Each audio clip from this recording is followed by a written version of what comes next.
¿Alguna vez te has encontrado a alguien en la carretera que cambió tu vida para siempre?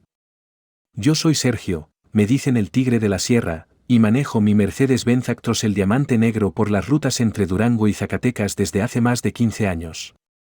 Pensé que ya había visto de todo en estas carreteras, hasta que me topé con una mujer en vestido de novia, completamente sola, llorando en medio de la nada. Lo que me dijo esa noche no solo me partió el corazón, sino que me reveló un secreto familiar tan impactante que hasta el día de hoy me cuesta creerlo. Una historia que involucra traiciones, mentiras que duraron décadas, y una verdad que nadie en su familia debía conocer jamás. Antes de contarte lo que pasó, quiero preguntarte algo. ¿Tú qué harías si te encontraras a una novia abandonada en plena carretera? ¿La ayudarías sin hacer preguntas, o desconfiarías? Déjame tu respuesta en los comentarios, porque honestamente, después de vivir esta experiencia, ya no sé si hice lo correcto. Si te gustan las historias reales de la carretera, dale me gusta a este vídeo y suscríbete al canal para no perderte ningún relato. Porque compañeros del volante, lo que viví esa noche me enseñó que en la carretera, uno nunca sabe con quién se va a encontrar, ni qué secretos van a salir a la luz. Ahora sí, déjame contarte toda la verdad de lo que pasó. Era una noche de febrero, de esas que te calan hasta los huesos. Yo venía bajando por la carretera Federal 45, entre Fresnillo y Zacatecas, cuando mis faros alumbraron algo que me hizo frenar de golpe. Ahí, parada en el acotamiento, había una mujer vestida de novia. El vestido blanco brillaba como fantasma contra la oscuridad, y sus sollozos se escuchaban por encima del rugido de mi diamante negro. Me bajé del camión y el viento frío me golpeó la cara. El olor a diésel se mezclaba con el aroma de las flores marchitas que llevaba en el ramo, y ese perfume dulce que usan las mujeres en los días especiales.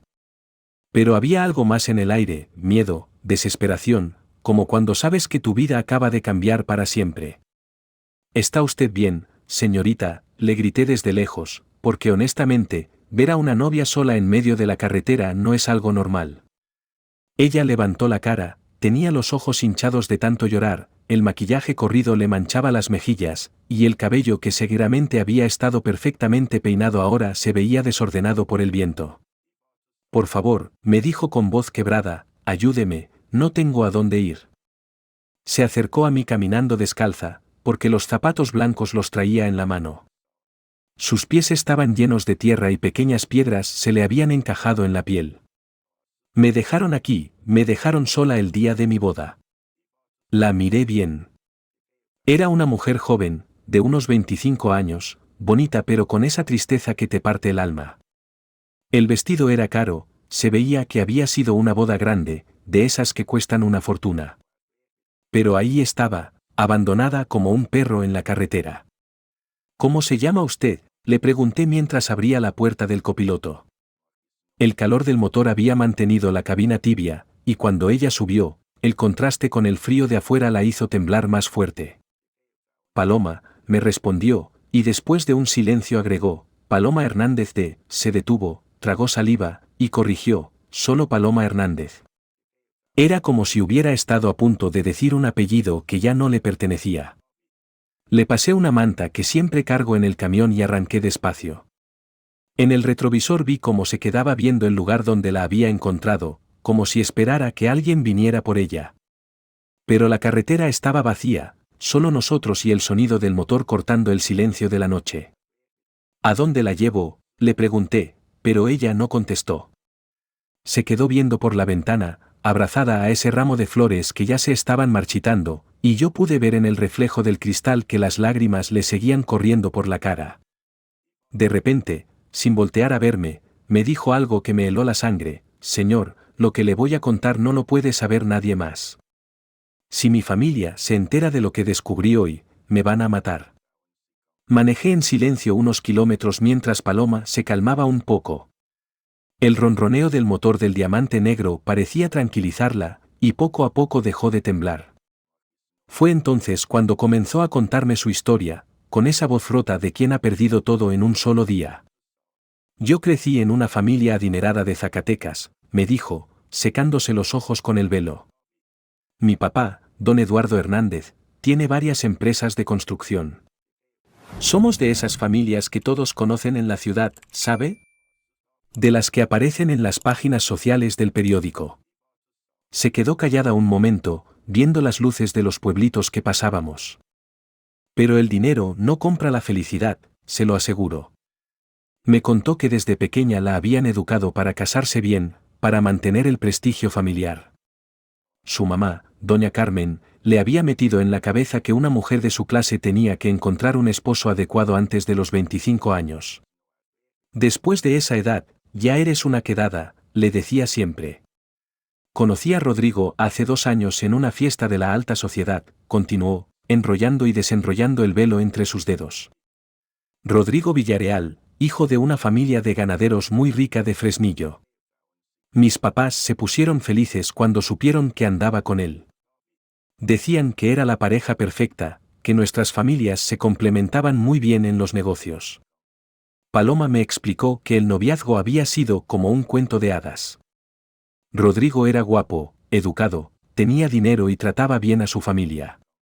Los domingos iban a misa juntos, él le llevaba flores cada viernes, y sus papás ya planeaban el futuro de los dos como si fuera una empresa familiar. La boda de hoy costó más de 2 millones de pesos, me dijo con amargura. Mis papás invitaron a toda la sociedad zacatecana. Había mariachis, flores traídas desde Cuernavaca, un vestido que mandamos hacer especialmente desde la Ciudad de México. Todo tenía que ser perfecto para quedar bien con la gente. Pero esa mañana, mientras se arreglaba en el salón de belleza, había recibido una llamada que cambió todo. Era mi prima Leticia, la única de la familia en la que realmente confío, me contó, bajando la voz como si alguien pudiera escucharnos en la cabina del camión. Me dijo que tenía que hablar conmigo urgentemente, que había descubierto algo sobre Rodrigo que yo tenía que saber. Se quedó un momento en silencio, respirando profundo.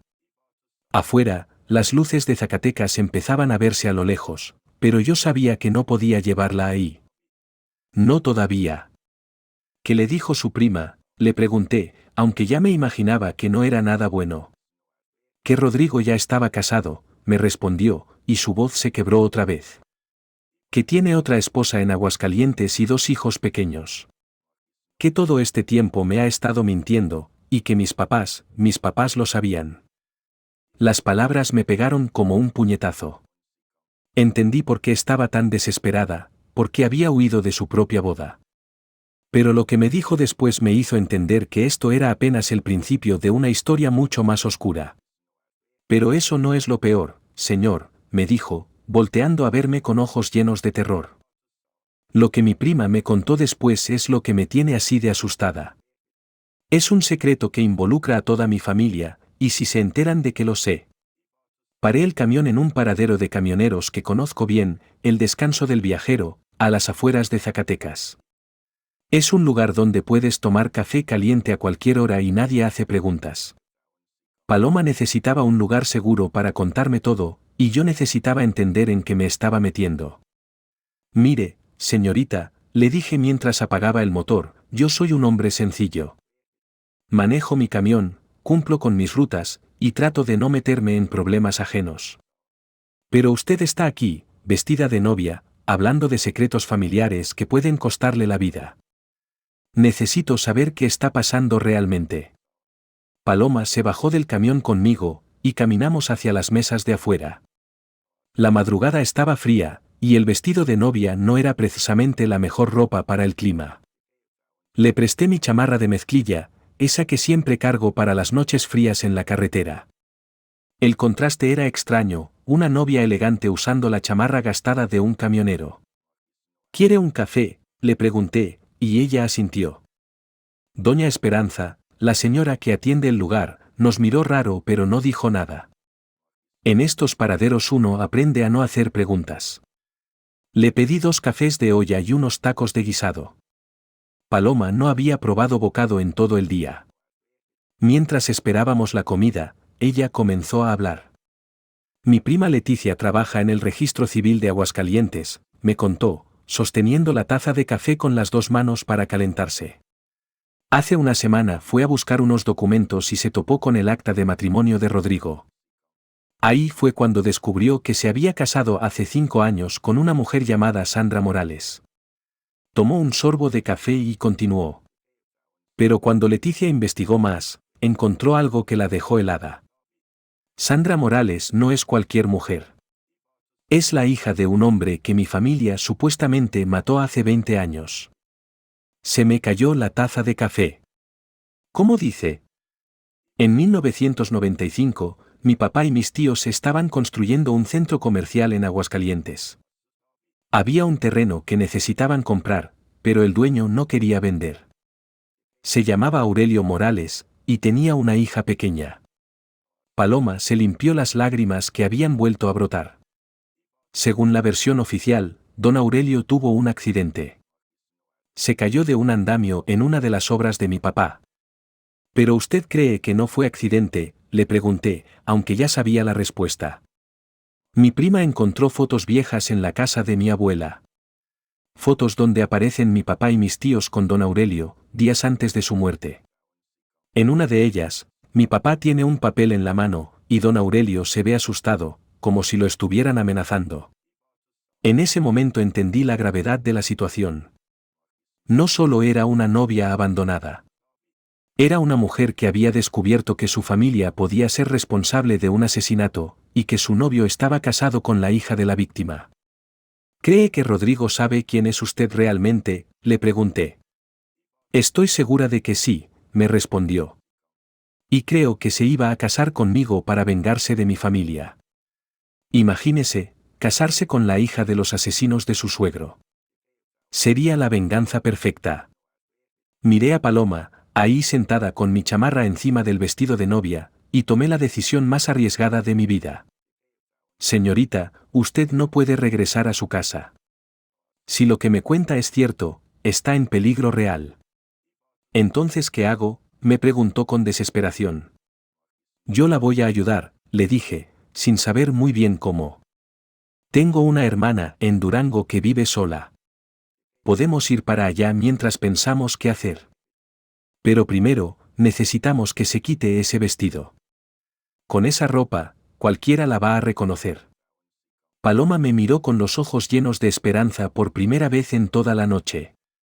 ¿De verdad me ayudaría? ¿Por qué? Porque en esta vida, muchacha, uno nunca sabe cuándo va a necesitar que alguien le tienda la mano.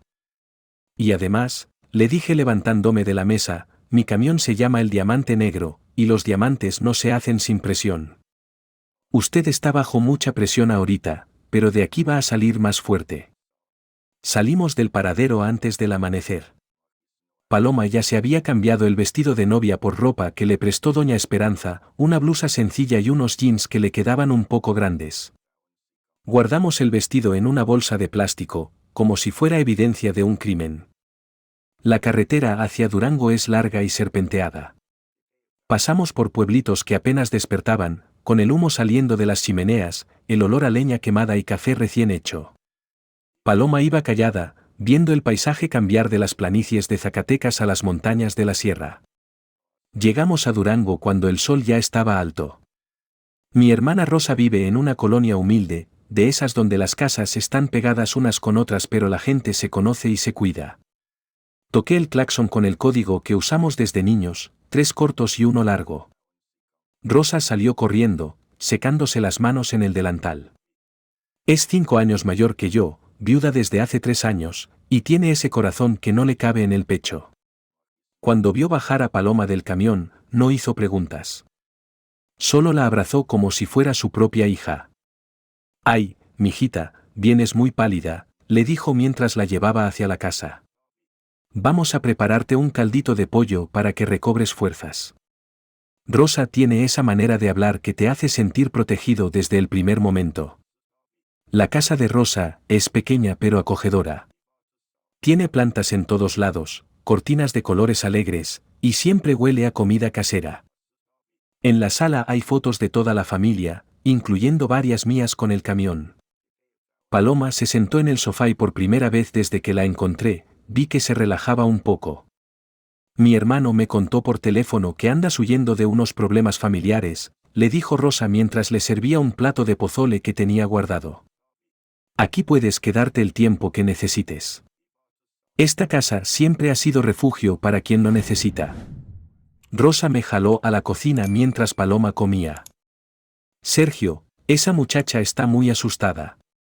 ¿En qué problema te metiste? Me preguntó en voz baja. Le conté toda la historia, desde encontrarla en la carretera hasta lo del posible asesinato de hace 20 años. Dios santo, susurró Rosa, persignándose. Esa familia la quiere usar como moneda de cambio, y el novio se quiere vengar a través de ella. La pobrecita está atrapada en medio. Regresamos a la sala donde Paloma había terminado de comer y se veía un poco mejor. Rosa se sentó junto a ella y le tomó las manos. Mijita, aquí estás segura. Pero necesitamos pensar bien qué vamos a hacer. No puedes quedarte escondida para siempre. Es que no sé a quién más acudir, dijo Paloma. Mi prima Leticia es la única en quien confío, pero si la busco, puede ponerla en peligro también. ¿Tu prima tiene las fotos que encontró? Preguntó Rosa. Porque si las tiene, esas pueden ser muy importantes. Paloma asintió. Me dijo que las guardó en un lugar seguro, pero que necesitábamos hablar personalmente para decidir qué hacer con ellas. En ese momento sonó el teléfono de la casa. Rosa contestó y su cara cambió. Es para ti, Sergio. Dice que es urgente. Tomé el teléfono y del otro lado escuché una voz de mujer que no conocía. ¿Usted es el camionero que recogió a Paloma Hernández anoche? Me preguntó. Soy Leticia, su prima. Tengo información que puede salvarle la vida, pero necesito hablar con ustedes ahora mismo. Leticia llegó a la casa de Rosa 2 horas después. Era una mujer de unos 30 años, nerviosa, que miraba hacia todos lados antes de tocar la puerta. Traía una mochila pequeña pegada al pecho como si cargara un tesoro. Cuando vio a Paloma, las dos se abrazaron y lloraron en silencio. La prima le contó que toda la familia la estaba buscando, que decían que se había vuelto loca por los nervios de la boda. Rodrigo actuaba como el novio abandonado, esperando hasta las 10 de la noche en el altar, fingiendo preocupación. Pero Leticia traía la verdad en esa mochila que no soltaba. Sacó un sobremanila lleno de fotografías viejas y documentos. Los puso sobre la mesa de centro con cuidado, como si fueran bombas que podían explotar. Había encontrado todo eso anoche en casa de la abuela Remedios, escondido en el fondo de su ropero, envuelto en papel periódico amarillento. La primera foto mostraba a don Eduardo Hernández junto con 2 hombres más. Estaban parados frente a un terreno baldío, y en la mano del papá de Paloma se veía claramente un documento. Al fondo de la imagen se alcanzaba a ver a un hombre mayor con cara de miedo. Ese era Aurelio Morales, 3 días antes de morir. Pero lo más impactante era una carta amarillenta, doblada varias veces. Paloma la tomó con manos temblorosas y leyó las palabras que cambiaron todo. Eduardo, no podemos seguir con esto. Aurelio Morales no va a vender y ya amenazamos demasiado. Si algo le pasa, la niña se va a quedar huérfana. Firmado, Rodolfo Villareal. El apellido Villareal cayó como una bomba. Era el papá de Rodrigo quien había escrito esa carta. El papá del novio había estado involucrado en la muerte de Aurelio Morales. Por eso Rodrigo se quería casar con Paloma, no por amor, sino como parte de un plan de venganza familiar que llevaba 20 años gestándose. Leticia sacó otro documento que explicaba todo. Después del asesinato, don Eduardo había traicionado a don Rodolfo, lo dejó fuera del negocio del centro comercial y se quedó con todas las ganancias.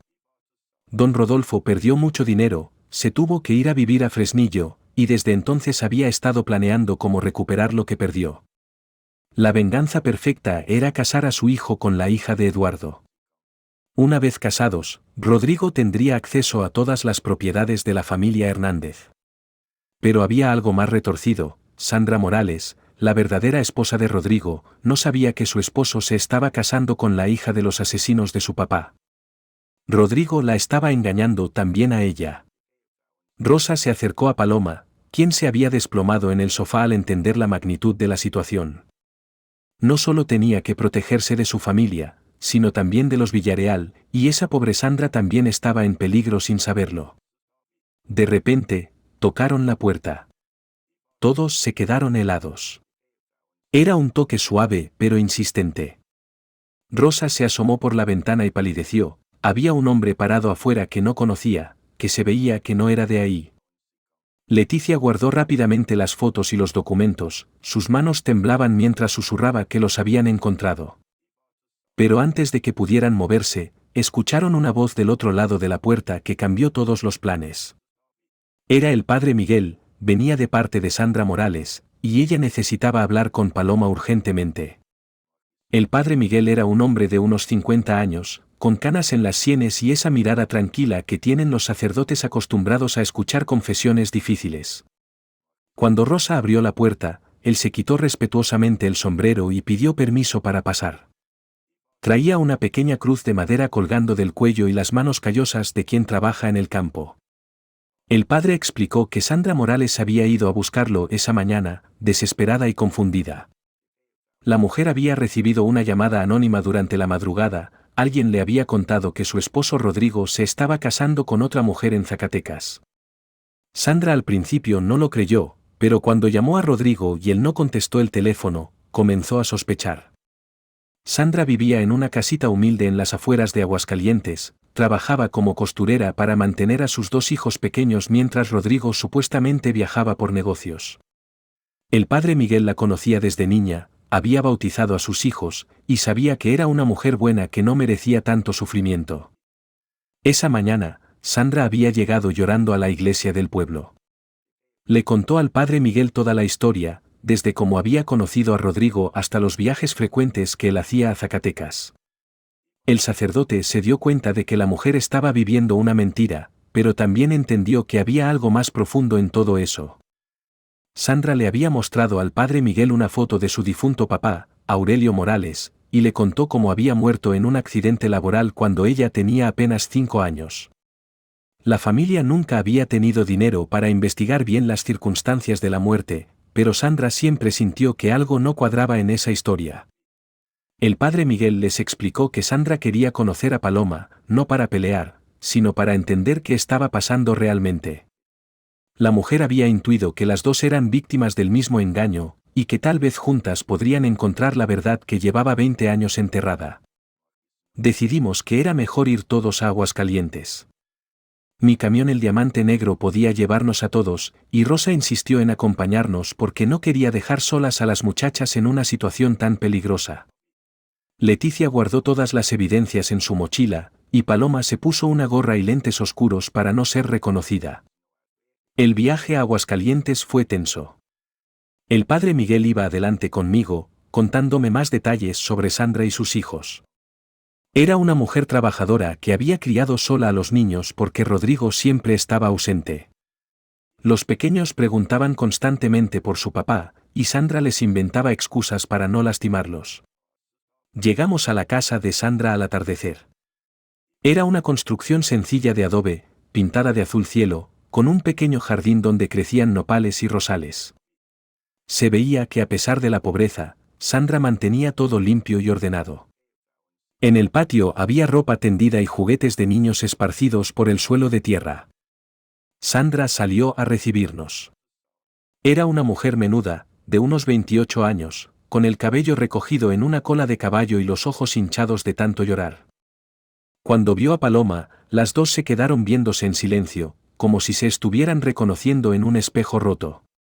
Los niños, un varón de 6 años y una niña de 4, se escondieron detrás de su mamá al ver a los extraños. Sandra los tranquilizó con voz suave, les dijo que esas personas venían a ayudarlos, y los mandó a jugar adentro de la casa. Nos sentamos en unas sillas de plástico bajo un árbol de mezquite que daba sombra al patio. Sandra sirvió agua fresca de Jamaica y tamales que había preparado esa tarde. A pesar de todo el dolor que cargaba, no perdía esa hospitalidad que caracteriza a la gente buena del pueblo. Cuando Paloma le mostró las fotos y los documentos que había traído Leticia, Sandra se tapó la boca con las manos y comenzó a llorar otra vez. Pero esta vez no eran lágrimas de tristeza, sino de rabia y de alivio al mismo tiempo.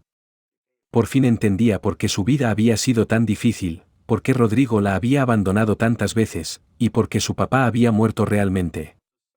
Los siguientes días en casa de Sandra fueron de adaptación y descubrimientos. Paloma se quedó durmiendo en el cuarto de los niños, en un colchón que pusimos en el suelo, mientras yo dormía en mi camión estacionado afuera. Rosa se acomodó en el sofá de la sala, y Leticia regresó a Zacatecas para no levantar sospechas, pero prometió mantenerse en contacto. Al principio fue difícil.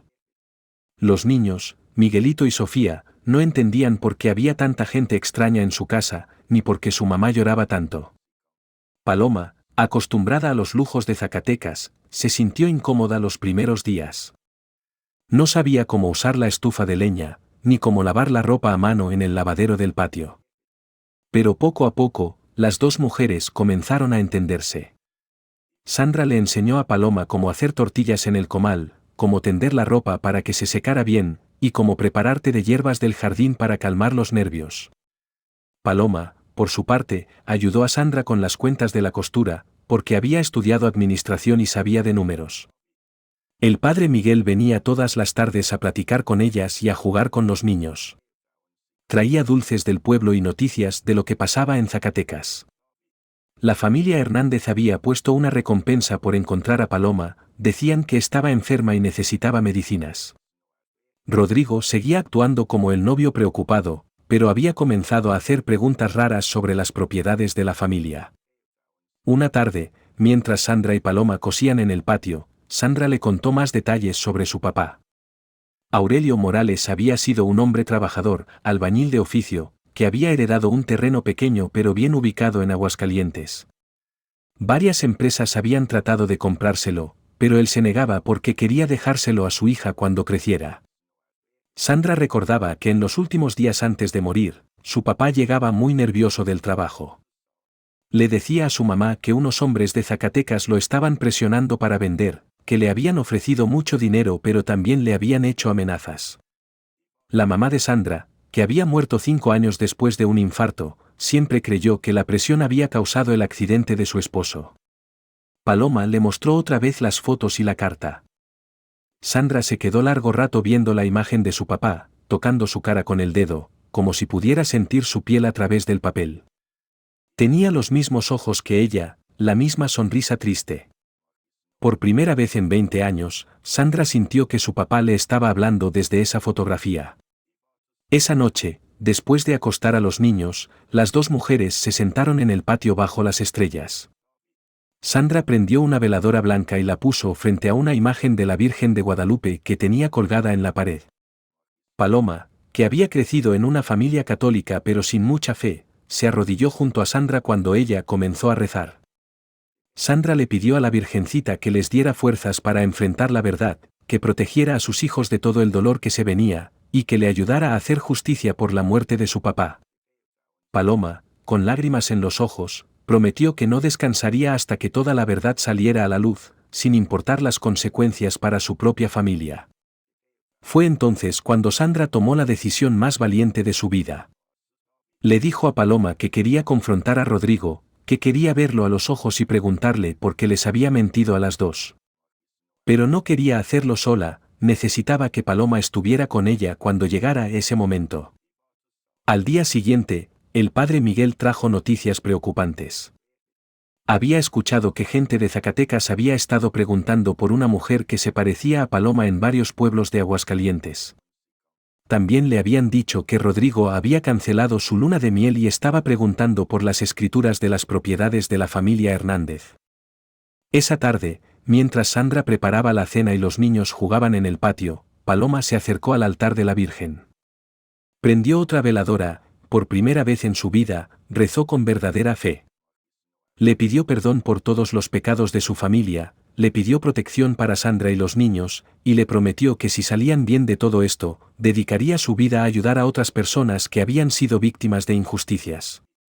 El domingo siguiente fue día de celebración en casa de Sandra. El padre Miguel había organizado una comida comunitaria para que las mujeres se sintieran menos solas y más protegidas por la gente del pueblo. Desde temprano, las vecinas comenzaron a llegar con ollas de guisados, tortillas recién hechas, aguas frescas de diferentes sabores y postres caseros. Doña Carmen, la vecina de al lado, trajo un mole rojo que había estado preparando desde el día anterior. Tenía más de 60 años, había enviudado joven, y conocía el dolor de criar hijos sola. Cuando vio a Sandra y a Paloma trabajando juntas en la cocina, las abrazó a las dos y les dijo que las mujeres fuertes siempre encuentran la manera de salir adelante. La comadre Lupita llegó con sus 3 hijas adolescentes, cargando tamales de dulce y de sal. Sus muchachas se pusieron a jugar con Miguelito y Sofía, llenando el patio de risas y gritos alegres. Era la primera vez en días que los niños se veían realmente contentos, corriendo entre las piernas de los adultos, con las mejillas sucias de masa de tamal. Don Aurelio, el compadre de Sandra, apareció con su guitarra y un acordeón viejo pero afinado. Era un hombre mayor, de bigote blanco, que había conocido al papá de Sandra y siempre había sospechado que su muerte no había sido accidental. Cuando se enteró de lo que estaba pasando, decidió quedarse cerca para proteger a la familia. Rosa se sintió como en casa entre esa gente sencilla y trabajadora. Ayudó a servir los platos, a organizar las mesas de plástico en el patio, y a repartir refrescos entre los niños. Me di cuenta de que mi hermana había encontrado en Sandra y Paloma las hijas que nunca pudo tener, y que estaba dispuesta a pelearle al mundo entero por protegerlas.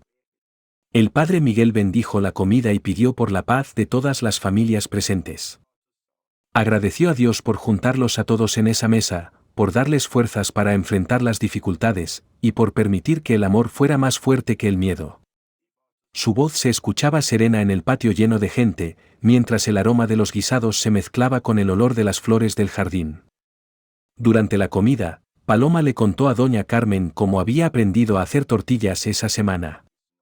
La señora se rió y le dijo que sus primeras tortillas habían quedado como suela de huarache, pero que con práctica iba a quedar como toda una señora de casa. Paloma se sonrojó, pero se veía genuinamente orgullosa de su pequeño logro. Don Aurelio comenzó a tocar canciones rancheras mientras su compadre lo acompañaba con el acordeón. La gente cantaba, algunos bailaban en el pequeño espacio entre las mesas, y por un momento se olvidaron de todos los problemas. Sandra bailó con sus hijos, Paloma aplaudía el ritmo, y hasta yo me animé a cantar algunas estrofas. Cuando comenzó a oscurecer, las mujeres se pusieron a lavar los trastes mientras los hombres recogían las mesas. Todos trabajaban sin que nadie les dijera qué hacer, con esa coordinación natural que tienen las comunidades unidas. Los niños ya estaban cansados, algunos dormían en las sillas, otros jugaban más tranquilos en el suelo. Antes de irse, doña Carmen le dijo a Sandra que esa semana había visto un carro desconocido dando vueltas por el pueblo, con placas de Zacatecas. Le aconsejó que tuviera cuidado, que no saliera sola con los niños, y que si necesitaba algo mandara a alguien más al mandado. La señora tenía esa intuición de las mujeres mayores que huelen el peligro desde lejos. El padre Miguel fue el último en irse. Se quedó un rato platicando conmigo afuera de la casa, mientras fumábamos un cigarro bajo las estrellas. Me dijo que había hablado con el obispo de Aguascalientes, que le había contado la situación sin dar nombres, y que la iglesia estaba dispuesta a ayudar si las cosas se ponían peligrosas. Esa noche, después de que se fueron todos, Sandra prendió una veladora nueva frente a la imagen de la Virgen. Paloma se arrodilló junto a ella, y las dos dieron gracias por ese día de paz, por la gente buena que las rodeaba, y por haber encontrado una en la otra a la hermana que nunca tuvieron. Pero mientras rezaban, escuchamos el motor de un carro que pasó despacio frente a la casa, se detuvo unos segundos, y siguió de largo. Sandra y Paloma se miraron con preocupación, sabiendo que su tiempo de tranquilidad se estaba acabando. La tranquilidad no duró mucho. El martes por la mañana, Miguelito amaneció con fiebre alta y escalofríos. Sandra se despertó porque el niño lloraba en la madrugada, y cuando le tocó la frente, estaba ardiendo. El pequeño tenía 6 años, era fuerte y sano, pero esa fiebre lo dejó tan débil que no podía ni levantarse de la cama. Paloma se quedó cuidando a Sofía mientras Sandra y Rosa llevaron al niño al centro de salud del pueblo. El médico, un hombre mayor que conocía a toda la familia, examinó a Miguelito con cuidado. Le dijo a Sandra que parecía una infección en la garganta, pero que necesitaba antibióticos que no tenían en el centro de salud. Tendrían que ir a la farmacia de la ciudad para comprar las medicinas. El problema era que Sandra no tenía dinero suficiente para los medicamentos. Los últimos pesos se los había gastado en la comida del domingo, y Rodrigo llevaba más de 2 semanas sin mandarle dinero para los gastos de la casa. La desesperación se apoderó de Sandra, que se sentía impotente viendo a su hijo sufrir sin poder hacer nada. Paloma, que nunca había tenido que preocuparse por dinero, se sintió terrible al ver la angustia de Sandra. Quería ayudar, pero no tenía acceso a sus cuentas bancarias, y tampoco podía pedirle dinero a su familia sin revelar dónde estaba. Se sentía inútil, como una carga más para Sandra en vez de una ayuda. Fue Rosa quien encontró la solución. Tenía algunos ahorros guardados en el camión, dinero que había estado juntando para arreglar el techo de su casa en Durango. Sin dudarlo, le dio todo el dinero a Sandra para comprar las medicinas del niño. Cuando Sandra trató de rechazarlo, Rosa le dijo que los niños siempre van primero, que las casas se pueden arreglar después.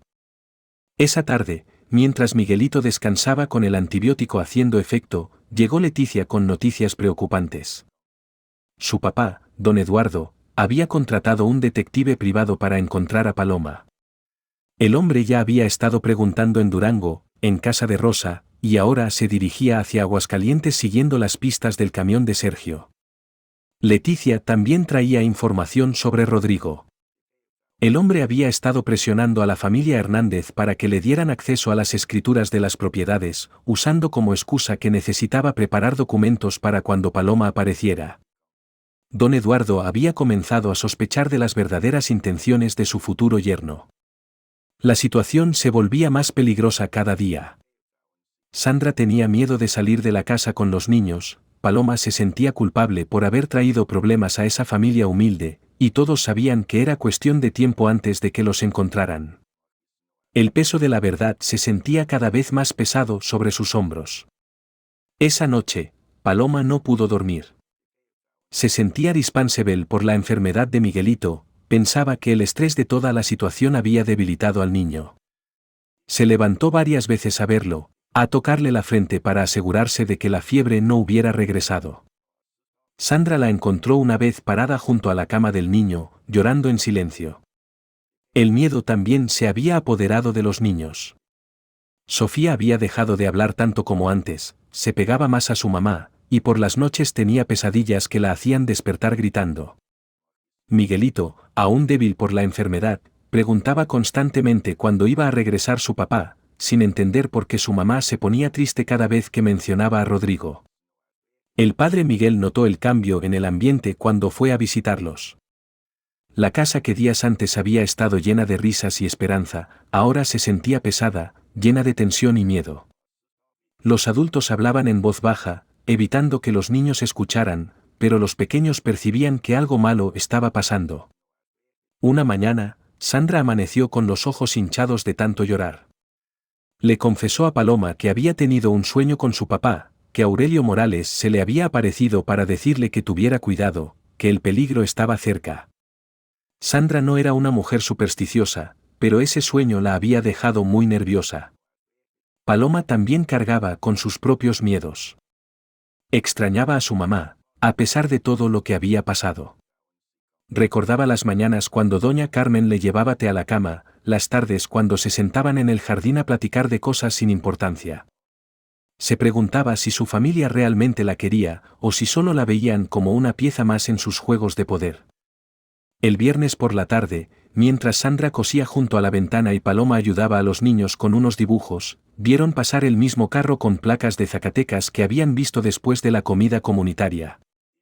Esta vez se detuvo más tiempo frente a la casa, como si el conductor estuviera tomando fotos o apuntando la dirección. Sandra dejó caer la costura y se alejó de la ventana. Sus manos temblaban mientras abrazaba a sus hijos, y por primera vez desde que había conocido a Paloma, se preguntó si había hecho bien en ayudarla. El miedo de perder a sus niños se volvía más fuerte que su deseo de justicia. El sábado por la mañana, cuando menos lo esperábamos, llegó la sorpresa que cambiaría todo. Estábamos desayunando en silencio, todavía nerviosos por el carro que había estado rondando la casa, cuando escuchamos que alguien tocaba la puerta con urgencia. Sandra se asomó por la ventana y se quedó pálida. Afuera había una mujer joven con 2 maletas, llorando desconsoladamente. Era la hermana menor de Rodrigo, Esperanza Villareal. Tenía 23 años, trabajaba como enfermera en Fresnillo, y había manejado toda la noche para llegar hasta Aguascalientes. Cuando Sandra abrió la puerta, Esperanza se dejó caer de rodillas y le pidió perdón entre sollozos, sin importarle que sus jeans se ensuciaran con la tierra del patio. Esperanza les contó que había descubierto la verdad sobre su hermano por accidente. Trabajando en el hospital, había visto pasar el acta de matrimonio de Rodrigo con Sandra cuando procesaba unos documentos legales. Al principio pensó que era un error, porque toda la familia creía que Rodrigo era soltero y se iba a casar por primera vez con Paloma Hernández. La muchacha había confrontado a su hermano esa misma noche. Rodrigo, presionado y nervioso por todo lo que estaba pasando, le gritó que se metiera en sus propios asuntos. Pero Esperanza insistió, le dijo que no era justo lo que estaba haciendo, que Sandra y los niños no se merecían tanto abandono. Fue entonces cuando Rodrigo, en un ataque de ira, le reveló toda la verdad. Le contó sobre el plan de venganza que había estado planeando durante años junto con su papá. Le explicó cómo la familia Hernández había matado a Aurelio Morales y después había traicionado a don Rodolfo, dejándolo en la ruina. Le dijo que casarse con Paloma era la manera perfecta de recuperar todo lo que les habían quitado, y que Sandra y los niños eran solo un estorbo que tendría que eliminar después. Esperanza se había horrorizado al escuchar que su hermano planeaba deshacerse de Sandra y los niños una vez que tuviera control sobre las propiedades de los Hernández. Rodrigo le había dicho que tenía contactos en Aguascalientes que podían hacer que la familia de Sandra desapareciera sin dejar rastro, igual que había pasado con Aurelio Morales. La hermana de Rodrigo también trajo información que nadie esperaba. Su papá, don Rodolfo, no sabía nada del plan actual de venganza.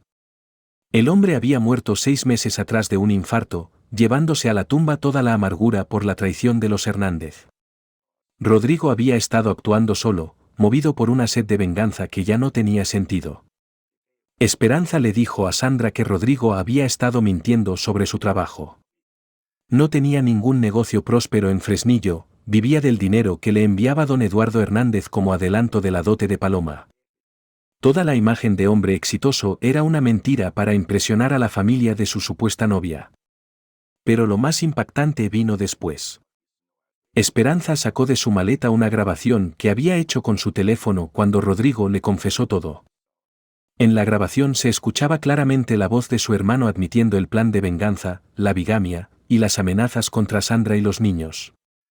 También confesaba que había sido él quien había contratado al detective para encontrar a Paloma. Sandra se desplomó en una silla al escuchar la grabación. Por primera vez entendía completamente la dimensión del engaño del que había sido víctima durante 5 años. No solo la había abandonado económicamente, sino que había planeado asesinarla junto con sus hijos para quedarse con el dinero de otra familia. Paloma abrazó a Sandra mientras las dos lloraban. Se daba cuenta de que su decisión de huir de la boda no solo le había salvado la vida a ella, sino también a Sandra y los niños. Si se hubiera casado con Rodrigo, él habría tenido acceso legal a todas las propiedades familiares, y después habría cumplido su plan de eliminar a los testigos incómodos. Esperanza les dijo que había renunciado a su trabajo en el hospital y que quería ayudarlas a hacer justicia. Había copiado documentos del hospital que demostraban que Rodrigo había estado usando una identidad falsa para casarse con Paloma, y que tenía contactos con gente peligrosa en varios estados. El padre Miguel llegó esa tarde y escuchó toda la historia de boca de Esperanza. El sacerdote se quedó callado mucho tiempo después de escuchar la grabación, rezando en silencio por todas las víctimas de esa cadena de venganzas que había durado 20 años. Después les dijo que tenían suficientes pruebas para ir a las autoridades, pero que primero tenían que protegerse. Esa noche, por primera vez en días, Sandra durmió tranquila. Ya no tenía que preguntarse por qué Rodrigo la había abandonado, ya no tenía que culparse por no haber sido suficiente mujer para mantener a su esposo contento. Ahora sabía que todo había sido una mentira desde el principio, pero también sabía que tenía el poder de ponerle fin a esa mentira. Esperanza se quedó despierta cuidando a los niños, sintiendo que por primera vez en su vida había hecho algo verdaderamente bueno. Había traicionado a su propia sangre, pero había salvado vidas inocentes. Se prometió a sí misma que ayudaría a Sandra a criar a esos niños con el amor que su hermano nunca les había dado.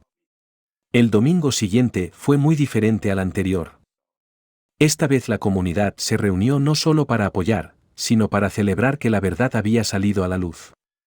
El padre Miguel había organizado una misa especial de acción de gracias en el patio de la casa de Sandra, porque sabía que era peligroso que las mujeres salieran del pueblo en ese momento. Esperanza había pasado la semana ayudando a organizar toda la evidencia.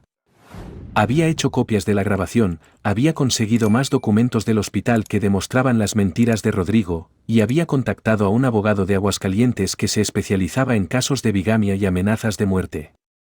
El hombre había aceptado tomar el caso sin cobrar, porque la historia lo había conmovido.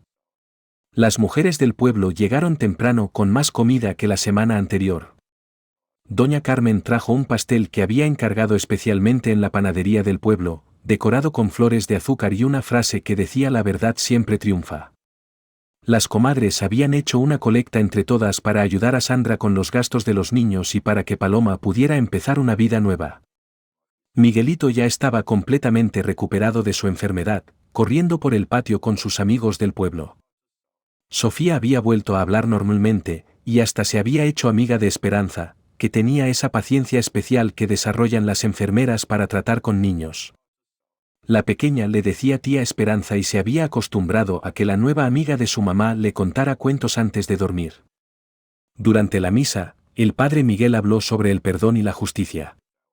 Les dijo a todos los presentes que perdonar no significaba olvidar, sino encontrar la paz para seguir adelante sin cargar odio en el corazón. Sandra y Paloma se tomaron de las manos cuando el sacerdote pidió que rezaran por todas las víctimas de injusticias, incluyendo a Aurelio Morales y a todas las familias que habían sufrido por la ambición de otros. Después de la misa, Sandra cumplió la promesa que le había hecho a la Virgencita. Había mandado hacer una placa de mármol pequeña con el nombre de su papá y la había puesto en el jardín, bajo el mezquite donde se sentaban a descansar. No era una tumba, porque el cuerpo de Aurelio estaba enterrado en el panteón del pueblo, pero era un lugar donde ella podía venir a platicarle y a pedirle consejos. Paloma también cumplió su promesa. Anunció delante de toda la comunidad que donaba todos sus ahorros personales para crear un fondo de ayuda para mujeres que fueran víctimas de engaños matrimoniales o amenazas familiares.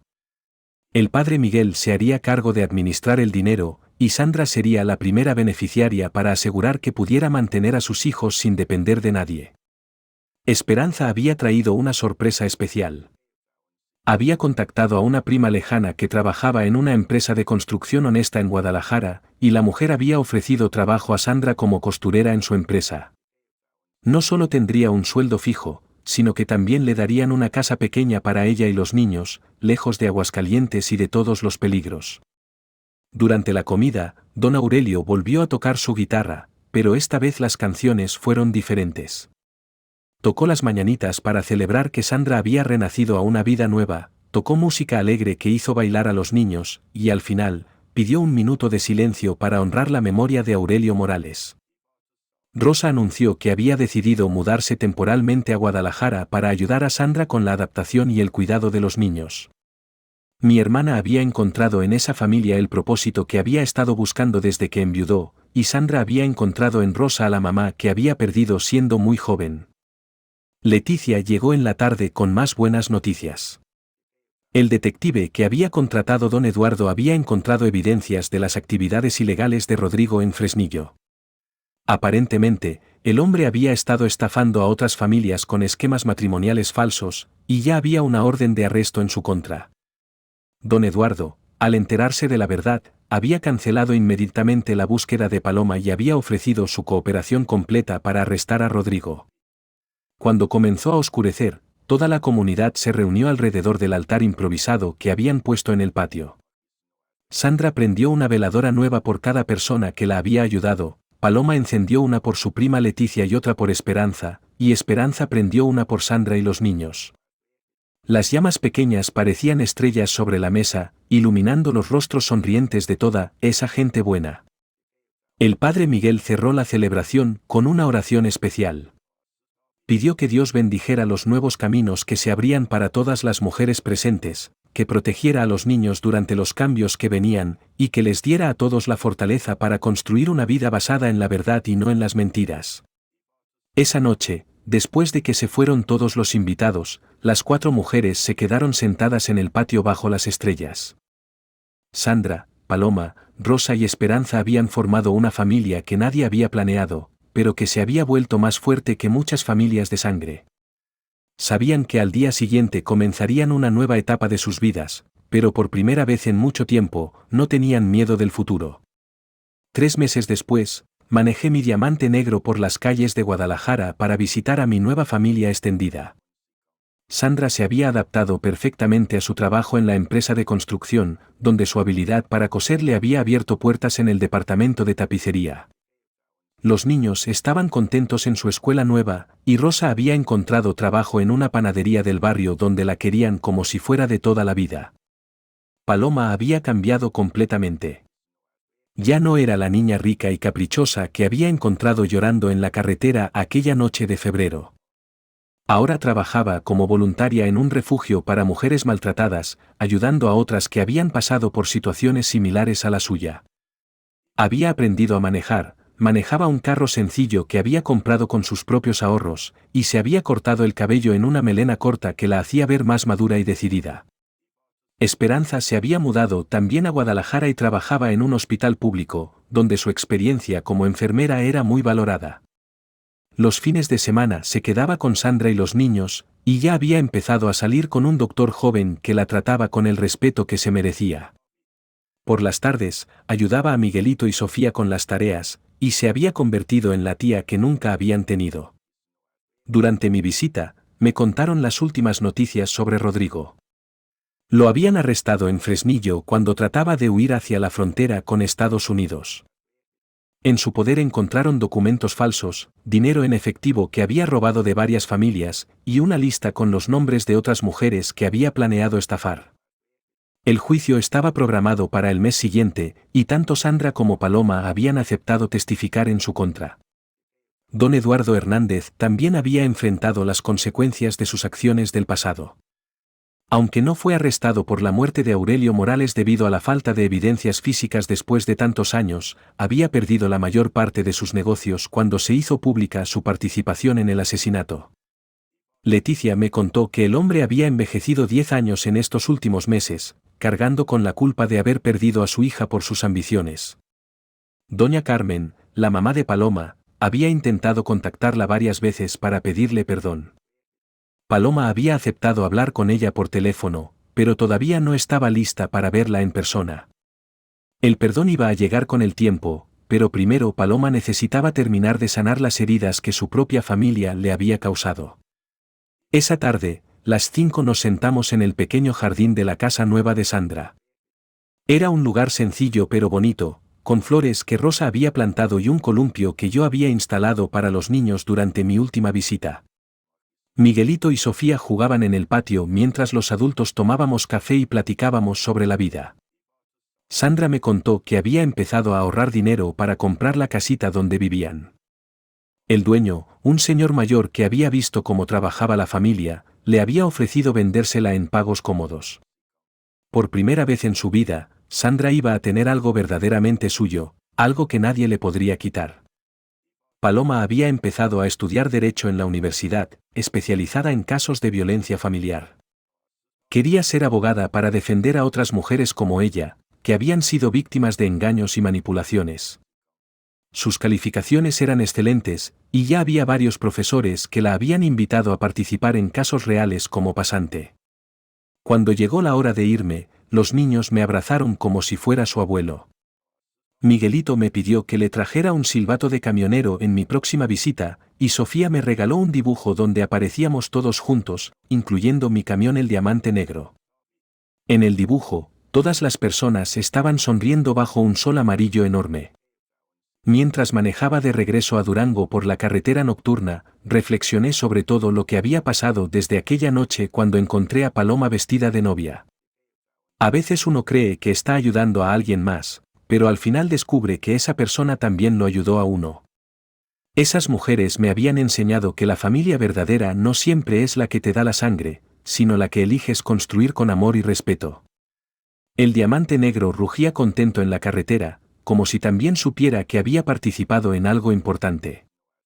En el retrovisor podía ver las luces de Guadalajara alejándose, pero llevaba en el corazón la certeza de que había dejado atrás a una familia feliz y segura. Porque así es la vida en la carretera, paisanos. Uno nunca sabe qué persona va a encontrar en el camino, ni cómo esa persona va a cambiar su destino. Pero si mantienes el corazón abierto y las manos listas para ayudar, vas a descubrir que los verdaderos tesoros no son el oro ni la plata, sino las familias que construyes con la gente que se cruza en tu camino.